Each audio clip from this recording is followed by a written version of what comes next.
Hello बच्चों।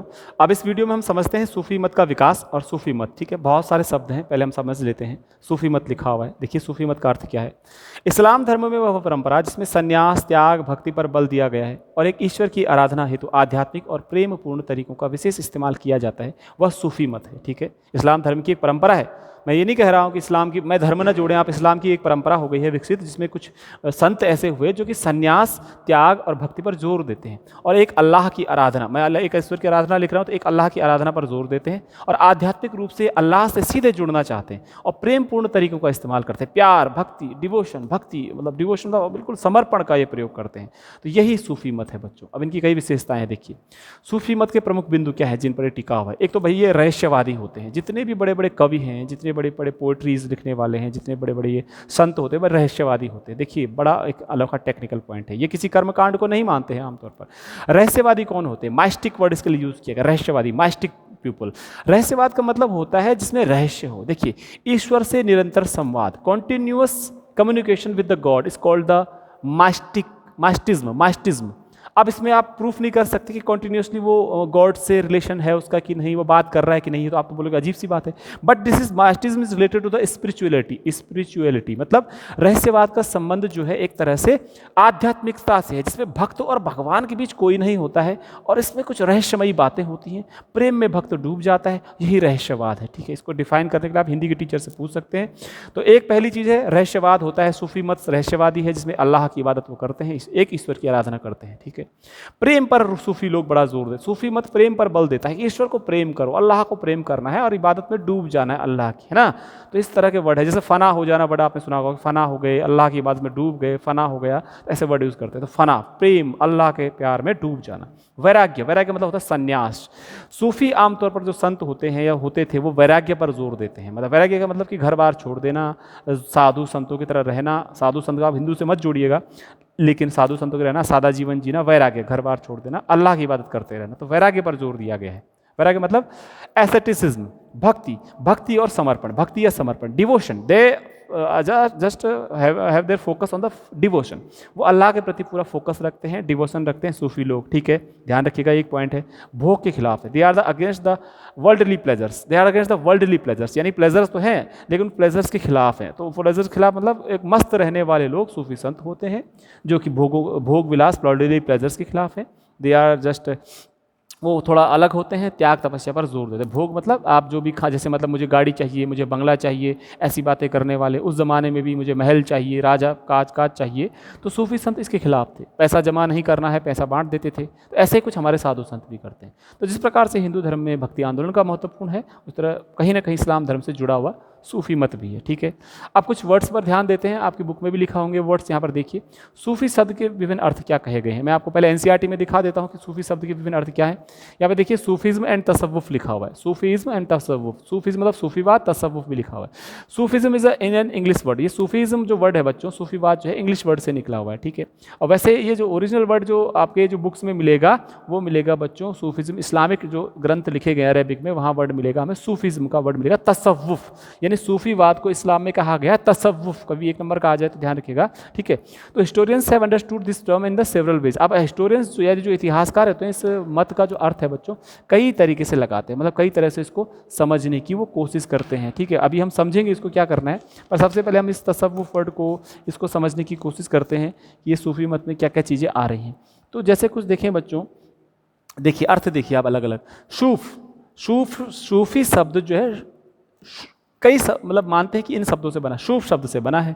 सूफ शब्द का मतलब होता है ऊनी कपड़ा, यानी ऊनी कपड़ा मतलब वूलन क्लॉथ, या इसको आप कहते हैं वो मतलब ऊनी कपड़ा है, ऊन या मतलब सूफ का मतलब होता है ऊन, ऊनी कपड़ा। यानी कोई लोग कहते हैं, विद्वानों का ये मानना है कि सूफी लोग जो है ऊनी कपड़ा पहनते थे, पहनते रहे होंगे, इसलिए उसी वर्ड से फिर सूफी वर्ड बन गया कि सूफी लोग हैं जी। ऊन, सूफ का मतलब होता है ऊन या ऊनी कपड़ा। ठीक है, सूफ शब्द का मतलब, या सफ़ा शब्द एक वर्ड यहाँ पे सफ़ा हो गया, सफ़ा शब्द का मतलब चबूतरा भी होता है बच्चों। अगर आपने पोडियम डायस टाइप का एक ऊंचा स्थान जिसको हम चबूतरा बोलते हैं ना, तो ऐसा कहते हैं कि मोहम्मद साहब एक मस्जिद के बाहर अपना प्रवचन देते थे, टीचिंग्स देते थे उस चबूतरे पर बैठ करके। तो फिर क्या कहा गया कि वहाँ पर जिनको वो प्रवचन देते थे वहाँ पर भक्ति संत भी, मतलब जो सॉरी ये कुछ संत बैठा करते थे, वो संत भी, तो फिर कहते हैं कि उसी चबूतरे के नाम से जो है बाद में शफ़ा शब्द निकला और उससे शूफ शब्द बन गया।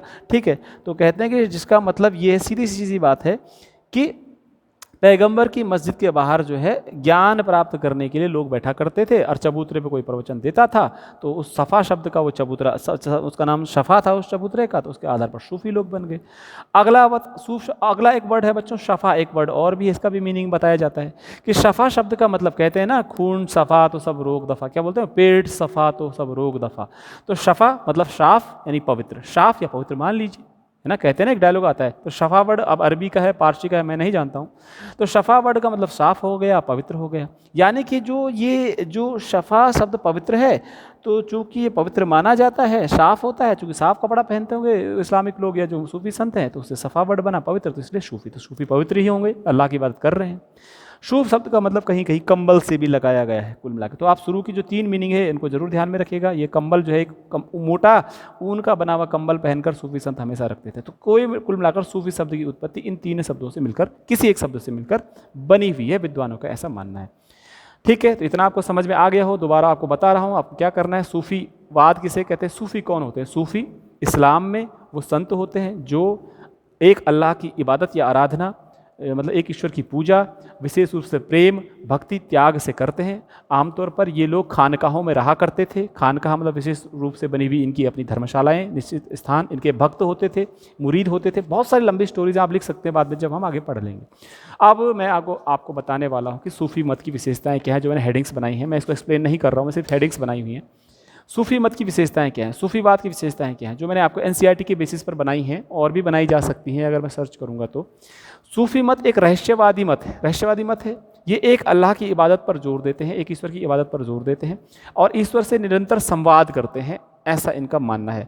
ईश्वर और इनके बीच में कोई ऐसा बैरियर यानी बंधन नहीं होना चाहिए जैसे ब्राह्मणों और ने बनाया ईश्वर और भक्त के बीच में। ठीक है, तो ये रहस्यवादी हैं, ईश्वर से निरंतर संवाद का प्रयास करते हैं, उसमें डूब जाना चाहते हैं अल्लाह की इबादत करते करते और अल्लाह की बात करते रहते हैं, अल्लाह ईश्वर की बात करते हैं। तो रहस्यवादी वो होते हैं जो निरंतर ईश्वर से संवाद करने का प्रयास करते हैं। तो रहस्य ही है, आज तक ईश्वर को किसी ने देखा नहीं है, लेकिन कुछ लोग कहते हैं कि भाई मैं तो डूब गया हूँ। तो ये क्या है, रहस्यवाद है। और रहस्यवाद में लोग बड़े बड़े पोएट्रीज भी लिख लेते हैं। दूसरा पॉइंट, वैराग्य पर बल। सूफी मत या सूफी मत जो है वैराग्य पर बल देता है। वैराग्य मतलब कोई भी प्रकार की संपत्ति विशेष तौर पे न रखना, लालच न रखना, विवाह न करना, घर छोड़ देना, एक तरह साधु संतों जैसा जीवन जीना। तो वैराग्य पर बल दिया सूफी संतों ने।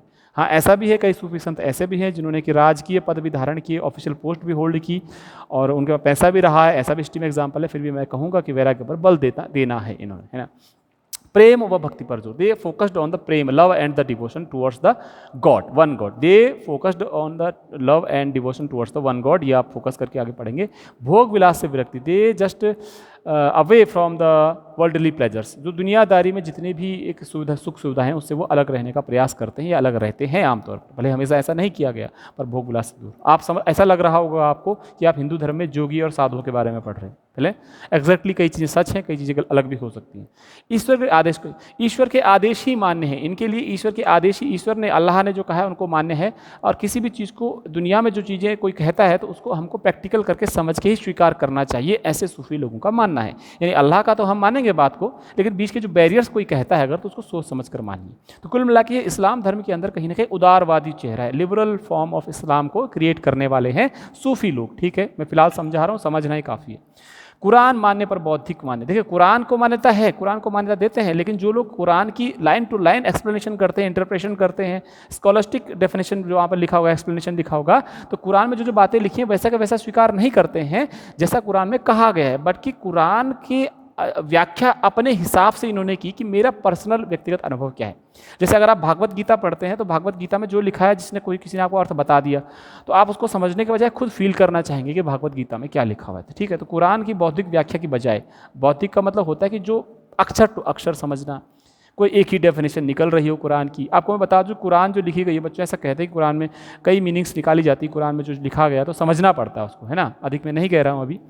रूढ़िवादिता के खिलाफ, they are against the orthodoxness of the religious people of in Islam, मतलब जो रूढ़िवादिता जो इस्लाम में थी, रूढ़िवादिता जो इस्लाम में थी, ऑर्थोडॉक्स जिसे बोलते हैं ना कि परंपरावादी जो इस्लाम में थे कि भैया ये करना है, ये करना है, कठोर नियमों का पालन करो, मतलब कर्म कांडों के खिलाफ है कुल मिलाकर, कर्म कांडों के खिलाफ है कि कर्म कांड नहीं होना चाहिए। भैया एक अल्लाह की बात करनी है करेंगे, नमाज अदा करेंगे करेंगे, रोज़ा रखेंगे, लेकिन कहते हैं कि अल्लाह की इबादत ही तो करनी है ना, तो रूढ़िवादिता के खिलाफ है। इन्होंने क्या किया, जिन लोगों ने भी व्याख्याएं कुरान की या मोहम्मद साहब की शिक्षाओं की उन्होंने कहा जी इसकी आलोचना की, उन्होंने क्रिटिसाइज़ किया मोहम्मद साहब की शिक्षाओं की जो व्याख्या लोग कर रहे थे उसको क्रिटिसाइज़ किया, और उन्होंने जो रूढ़िवादी डेफिनेशन की भाई इस्लाम में ये होना चाहिए, ये होना चाहिए, उन्होंने कहा नहीं, उनको खिलाफ उन्होंने एक्सप्लेनेशन दिया। उन्होंने क्यों, क्योंकि उन्होंने कहा कि हमें तो अल्लाह की बात करनी है, अल्लाह की इबादत करनी है, और उसका मार्ग हम खुद ढूंढेंगे, तो है ना, तो रूढ़िवादिता के खिलाफ है कहीं ना कहीं। आपको अच्छा लग रहा होगा ऐसा, ऐसी ब्राह्मणों अलवार नेहरा ने किया। इनके लिए मोहम्मद साहब एक इंसान कामिल है। ध्यान रखिएगा, मोहम्मद साहब ने कहा था कि वो जो क्या है पैगंबर हैं, दूत हैं, अल्लाह के दूत पैगंबर मोहम्मद को माना जाता है। लेकिन इन्होंने क्या कहा, मैं नहीं कहता कि इन्होंने अल्लाह के दूत उनको कहा कि नहीं कहा, लेकिन उन्होंने कहा मोहम्मद साहब इंसान कामिल है, मतलब वो एक इंसान कामिल मतलब a good person, a good human being, a good human being, good human being है। एक जो मोहम्मद साहब है एक अच्छे इंसान कामिल, एक शब्द और आपको जब मुगल एम्पायर पढ़ाया जाएगा तो वहाँ आपको जिनसे कामिल वर्ड मिलेगा। ध्यान रखिएगा, इस शब्द को इंपॉर्टेंट मानिए, 1 मार्क का पेपर में आ सकता है कि इंसान कामिल किसे कहा गया है। मोहम्मद साहब को इंसान एक कामिल इन्होंने कहा है कि जो गुड ह्यूमन बीइंग है, एक इंसान है जिनका अनुसरण दे। We have to follow Muhammad sahab because he is the इंसान कामिल, वो एक गुड ह्यूमन बीइंग, उनको हमें फॉलो करना चाहिए, उनकी शिक्षाओं को हमें मानना चाहिए। इंसान कामिल, ठीक है, पैगंबर मोहम्मद का अनुसरण करना चाहिए। और कुरान की व्याख्या निजी अनुभवों पर आधारित। इनकी जो कुरान की जो व्याख्याएं हैं, देखिए कुरान में बहुत कुछ लिखा गया है, लेकिन कुरान को तो लोग इंटरप्रेट करते हैं, जैसे भागवत गीता को कथाएं सुनाते हैं हिंदू धर्म में, लोग सुनाते हैं, लोग सुनते हैं। लेकिन अगर आदमी खुद चाहे कुरान को पढ़ना या खुद चाहे भागवत गीता को पढ़ना, तो अपना अनुभव पर्सनल उसका क्या कहता है, क्या कहना चाह रहा है कुरान में या भागवत गीता में, तो ऐसा ही सूफी लोग जो है कुरान की व्याख्या अपने निजी अनुभवों के आधार पर करते हैं, तो रूढ़िवादिता के खिलाफ हो जाता है कहीं ना कहीं। और आखिरी बिंदु बच्चों आ गया आध्यात्मिकता पर ही बल। ये आध्यात्मिक आंदोलन है सूफी मत, जिसमें अल्लाह की इबादत प्रेम और भक्ति और समर्पण से की जाती है, और इसमें जो है अल्लाह की इबादत करने के लिए विशेष रूप से संगीत का और नाच का भी सहारा लिया गया था। इस प्रकार से थोड़ा सा उदारवादी चेहरा है इस्लाम का, इतना आप समझने की कोशिश कीजिएगा। अब मैं इससे रिलेटेड आपके लिए प्रश्न बना रहा हूँ, आपको प्रश्न करने हैं कि सूफी मत क्या है, पहले ये समझिए। दूसरा, सूफी मत की विशेषताएं, what are the features of sufism, ये इसकी विशेषताएं लिखनी है। दूसरा आप लिखेंगे कि इंसान ए कामिल किसे कहा गया है, ये भी आप कर सकते हैं, तीसरा क्वेश्चन हो गया है। मैं बहुत सारे प्रश्न आपके सामने आ सकते हैं। अच्छा, सूफ शब्द को इस्लामी ग्रंथों में, इस सूफ़ी शब्द को इस्लामी ग्रंथों में क्या कहा गया है, तो आप कहेंगे सूफ़ीवाद को क्या कहा गया है, तो आप कहेंगे तसव्वुफ़। अब याद रखना पड़ेगा, कहीं 1 नंबर का पेपर में आने आ जाए। बहुत सारे क्वेश्चन मैं आगे भी आपको बताऊंगा, ये वीडियो भी फिनिश होता है क्योंकि बहुत लंबा वीडियो हो रहा है। जो नहीं समझ में आएगा आप पूछेंगे। आप बहुत बिंदुओं को ध्यान रखें, सूफी मत के इन बिंदुओं को ध्यान रखिएगा, इसके आधार पर आप डेफिनेशन को बनाएंगे। धन्यवाद, थैंक यू।